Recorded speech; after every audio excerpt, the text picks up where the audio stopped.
खुलुमबाय आं प्रमोद खाख्लारि नोंथांमोनखौ आंनि चेनेलाव बयखौबो बरायबाय। दिनै आं नोंथांमोननि थाखाय माखासे गोनांथार रादाब लानानै फैदों। अन्नानै भिडिअखौ जोबजासिम नायलां। गिबि रादाबाव दङ भारताव खारखोमाना थाफैनाय बांलादेशनि बारग' गाहाय मन्थ्रि शेख हासिनाखौ थाबैनो बांलादेशआव गथायनो खावलायदों। बांलादेश सुप्रिम कर्ट बार एस'सिएशना बारग' गाहाय मन्थ्रि शेख हासिनाखौ ग्रेप्तार खालामनानै बांलादेशआव हरफिननो एबा गथायनो थाखाय खावलायदों भारतखौ।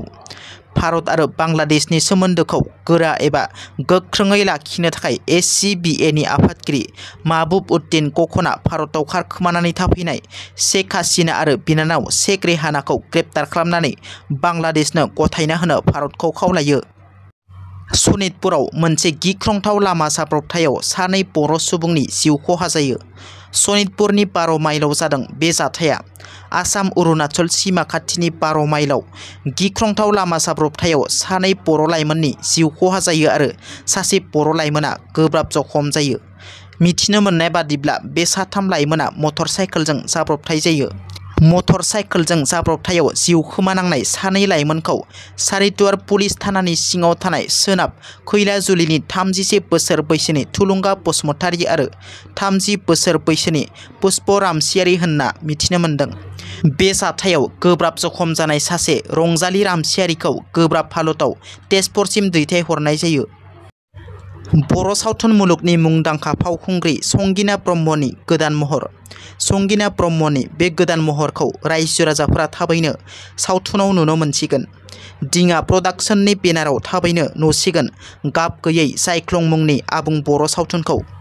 फावखुंग्रि संगिना ब्रह्मनि फिसाय प्रडिउसार मुलुग बर' आरो संगिना ब्रह्मनि डिरेक्शनाव थाबैनो रायजो राजाफोरा समाजनि गोथां जाथाय एबा जाफ्लेबाय थानाय जाथायनि सायाव गाब गैयै जायख्लं मुंनि आबुं बर' सावथुनखौ नुनो मोनसिगोन।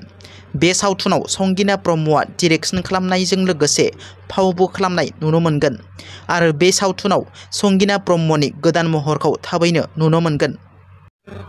भारतनि नसुंसे हादर बांलादेशआव फरायसाफोरनि हिंसायारि सोमावसारनाया सानफा एफा गिख्रंथाव महर लागासिनो।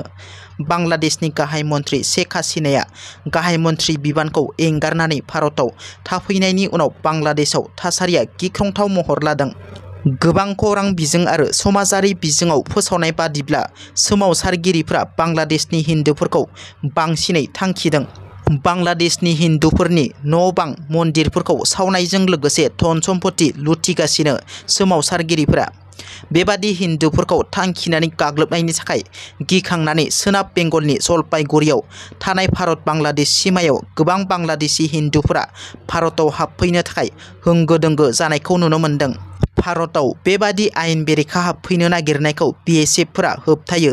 रायखांनो गोनांदि मैया बांलादेशनि सोमावसारगिरिफोरा गंसे इन्टारनेशनेल हटेलखौ अर सावना होदों।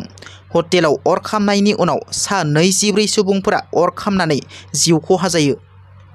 दिनैनि रादाबा एसेनोसै।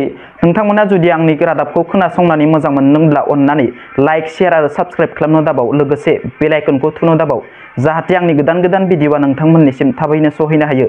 गोजोन्थों। जै बर' हारिनि।